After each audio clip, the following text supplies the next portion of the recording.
partager ce culte d'adoration avec votre communauté et avec les internautes qui nous regardent fidèlement.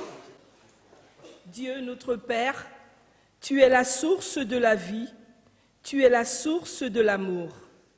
Seigneur, tu sais notre faiblesse, nous te le demandons ce matin. Fais venir sur nous le souffle de ton esprit, souffle de renouveau, souffle de vie. Nous venons en ta présence, ouvre nos cœurs à ta parole et que ta vérité éclaire nos esprits affamés. Qu'ensemble nous te glorifions pour ton immense amour envers chacun de nous. Amen. Chers frères et sœurs, après chaque texte biblique qui sera lu par un musicien, le chœur et l'orchestre présenteront un chant de méditation de ce texte. Puis s'afficheront les paroles de cantiques que nous chanterons ensemble. Que la présence du Seigneur nous remplisse de paix. Amen.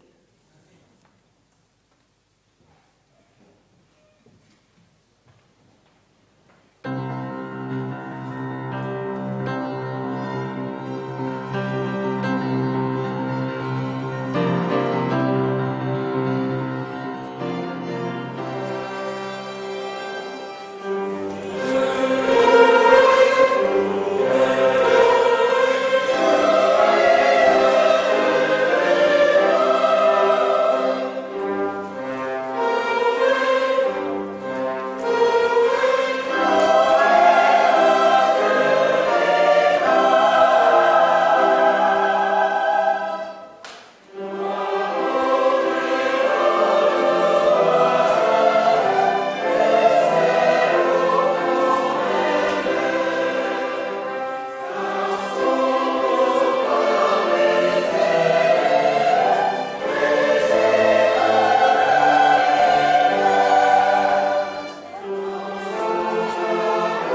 Éternel notre Seigneur, que ta gloire est admirable sur la terre tout entière. Au-dessus du ciel, on célèbre ta splendeur. De la bouche des enfants et des cris des nouveau-nés, tu fais jaillir la louange qui confond tes adversaires. Quand je contemple le ciel que tes doigts ont façonné, les étoiles et la lune que tes mains ont disposées, je me dis, qu'est-ce que l'homme pour que tu en prennes soin? Et qu'est-ce que l'être humain pour qu'à lui tu t'intéresses? Que ta gloire est admirable sur la terre tout entière.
qui nous a comblés des bénédictions de l'Esprit. En lui, bien avant de poser les fondations du monde, il nous a choisis pour que nous soyons saints et sans reproche devant lui. Puisqu'il nous a aimés, il nous a destinés d'avance à être ses enfants, qu'il voulait adopter par Jésus-Christ. Voilà ce que dans sa bonté il a voulu pour nous, afin que nous célébrions la gloire de sa grâce qu'il nous a accordée en son Fils bien-aimé.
Puisque la mort est venue par un homme, c'est par un seul homme aussi qu'est venue la résurrection des morts.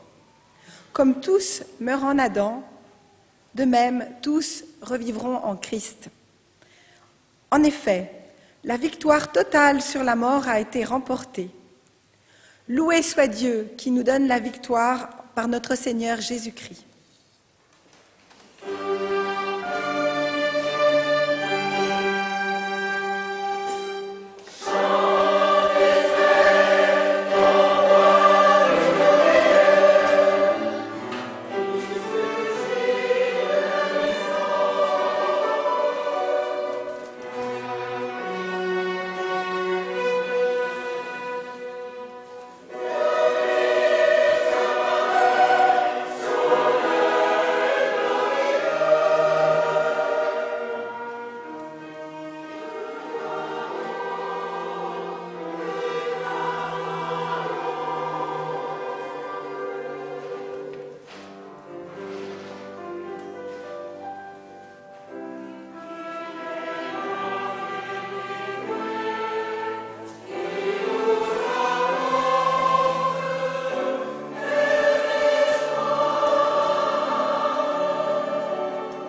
Éternel, notre Dieu, notre Père, c'est par grâce que tu nous donnes d'être ici rassemblés en ta maison. Nous voulons participer ce matin à ce service par nos chants, nos prières et notre écoute. Bénis ceux qui ont préparé ce moment et béni sois-tu, toi qui nous donnes de les vivre. Merci pour le don de ton Fils Jésus. Merci pour le pardon que tu nous accordes en lui. Et merci de ce que tu nous permets de nous pardonner les uns les autres. À toi, Seigneur, la louange et la gloire au siècle des siècles. Amen. Chaque jour, je les regarde quand ils passent autour de moi, des gens pressés et troublés, cherchant où aller, avançant dans la douleur, vivant dans la peur, ils essaient de le cacher. Jésus voit leur cœur. Le monde a besoin du Seigneur. Quand il n'y a plus d'espoir, il faut leur faire voir. Il faut leur faire voir, le monde a besoin du Seigneur. Nous devons partager et ouvrir nos cœurs. Toi et moi sommes des lumières dans ce monde tout à l'envers. À tout prix, va partager ta lumière et la vérité. Son amour peut consoler tous les cœurs brisés. Oh, regarde autour de toi et va partager. Il nous faut proclamer la vérité. Le monde a besoin du Seigneur. Bonjour à tous. Nous sommes très heureux d'être ici ce matin avec vous, à Neuilly. Personnellement, ça me fait vraiment plaisir de vous voir, de vous revoir. D'autant plus que, si j'ai bien compris l'histoire locale, il y a 20 ans, Symphonie a commencé à Neuilly. Ça a changé. Il y a 20 ans, peut-être vous vous souvenez, certains ont déjà peut-être participé à cette chorale, à cet ensemble musical. La mission de Symphonia, c'est de propager, d'exprimer la bonne nouvelle. D'une manière musicale, d'une manière agréable, avec un impact, avec un message, avec ce souhait à ce que tous ceux qui écoutent, tous ceux qui participent à des concerts, à des moments d'échange, puissent être touchés par l'Esprit de Dieu. Bien sûr, il y a tout un travail après, un accueil qui devrait être présenté, un encadrement, un accompagnement, une manière de présenter une bonne nouvelle, mais aussi la faire vivre. Qu'on soit de Symphonia ou non, nous sommes tous engagés dans le même combat. Aussi sur le plan personnel que celui du mouvement auquel nous appartenons. Nous sommes invités à porter haut et fort ce message et à dire à tous ceux qui sont autour de nous qu'il existe un Dieu créateur, un Dieu sauveur qui prend soin de ses enfants. Nous sommes invités tous à avoir un regard sur ce Dieu victorieux. Il suffit de prendre la parole de Dieu et ce matin, si vous permettez juste rapidement quelques promesses, quelques textes qui nous invitent à porter nos regards vers le haut, vers le ciel. Et je prendrai volontairement quelques passages du livre de l'Apocalypse. Un livre qui est parfois considéré comme très crypté, comme compliqué, un mélange de tableaux, de scènes, des animaux, des anges, des apparitions, des visions exceptionnelles. Et il faut l'avouer, des fois on est un peu découragé quand on lit ce texte, ce livre, et on se demande comment l'appliquer dans la vie de tous les jours et comment le traduire d'une façon pratique, aussi bien pour nous que pour ceux qui sont autour de nous. Regardez, comment ne pas lire des promesses comme celles qui viennent du chapitre 2, le verset 11, que celui qui a des oreilles entende, celui qui vaincra n'aura pas à souffrir la seconde mort. Ou bien, toujours dans le même chapitre, un peu plus loin, verset 17, que celui qui a des oreilles entende. À celui qui vaincra, je donnerai de la manne cachée, et je lui donnerai un caillou blanc, et sur ce caillou est écrit un nom nouveau. Ou vers la fin du chapitre également, chapitre 2, où il est dit que, verset 26, à celui qui vaincra et qui gardera jusqu'à la fin mes œuvres, dit Dieu, que je donnerai autorité sur les nations, il pètera avec une verge de fer comme on brise les vases d'argile, et je lui donnerai l'étoile du matin. Quand on lit ces promesses, on se demande est-ce que c'est pour nous, est-ce que ça va s'accomplir bientôt? Comment est-ce qu'on peut interpréter ces promesses, ces textes de la Bible? Alors rapidement, et sans tomber dans le côté pédagogique et trop strict, trop informationnel, mais le livre de l'Apocalypse est interprété de différentes manières. On a identifié au moins 4 écoles, 4 courants de pensée, et à chacun d'entre nous de se positionner. Il y a une école qui a pris naissance au début du XVIIe siècle, dans le contexte de la Réforme, et l'Église catholique s'est vite vue incriminée, montrée du doigt par les réformateurs. Et elle a dit non, le livre de l'Apocalypse se situe au 1er siècle. C'est une histoire qui est liée à la persécution des empereurs romains. C'est lié aux 7 églises qui étaient en Asie mineure, mais ce n'est pas une histoire prophétique, ce n'est pas quelque chose pour l'avenir.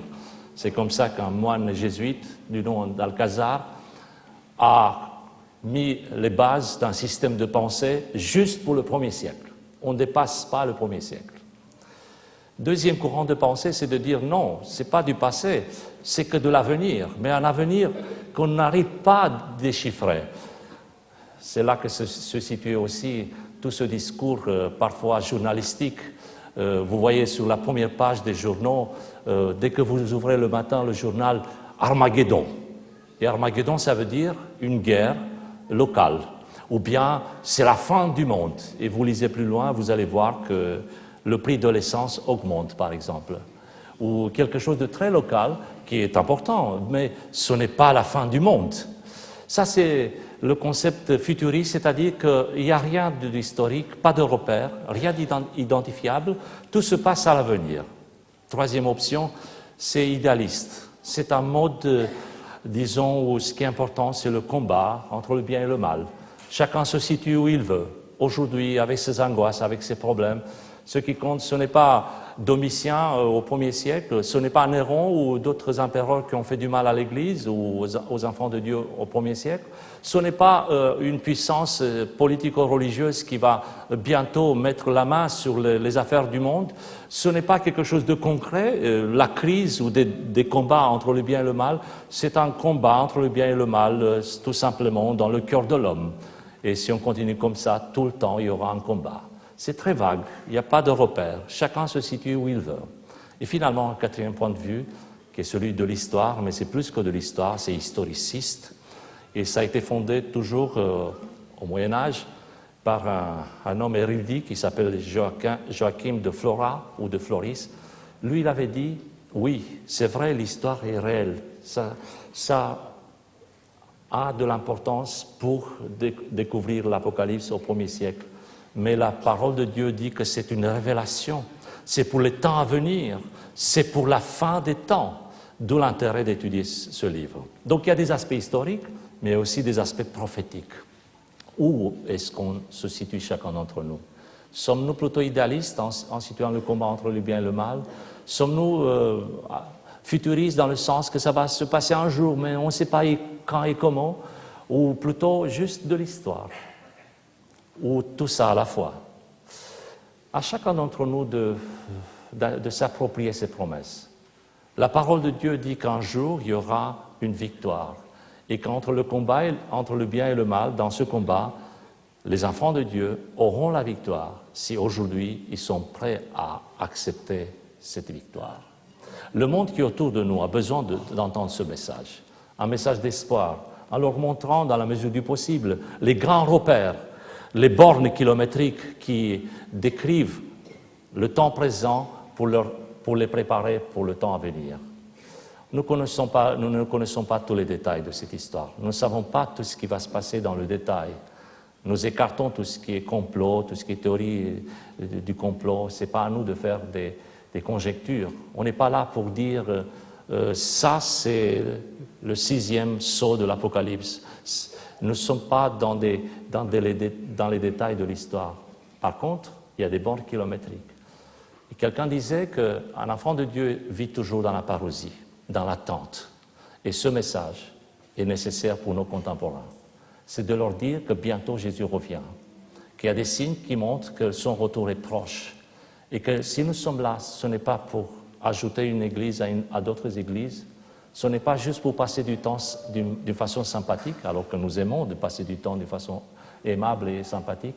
Nous sommes là parce que chacun d'entre nous a une mission. Et sur cette route, s'il nous arrive d'être fatigués, d'être un peu découragés, il faut regarder les nuées du ciel et se dire, c'est de là que reviendra mon Sauveur. Il sera là pour moi.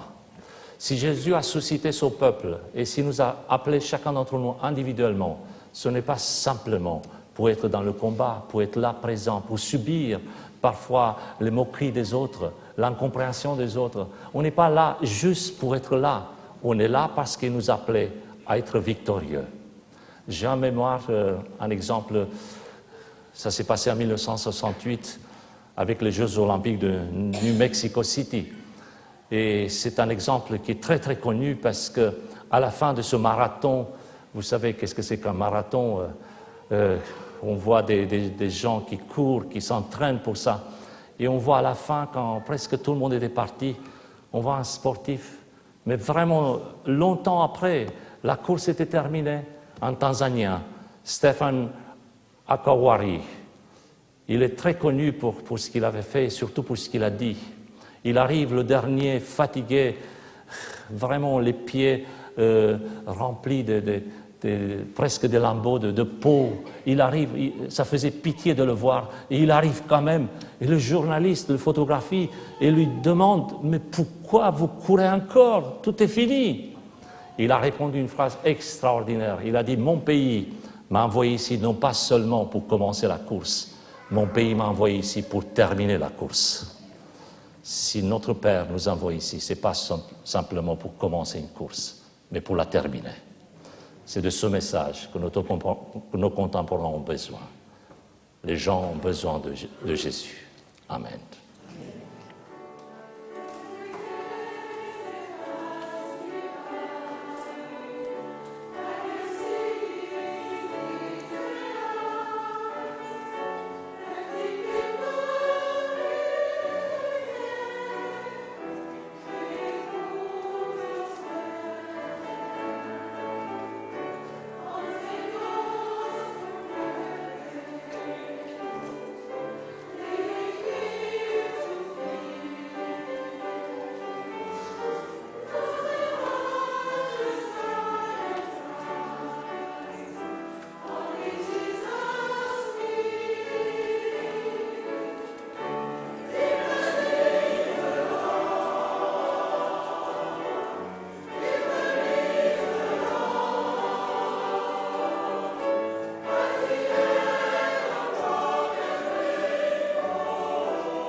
Thank you.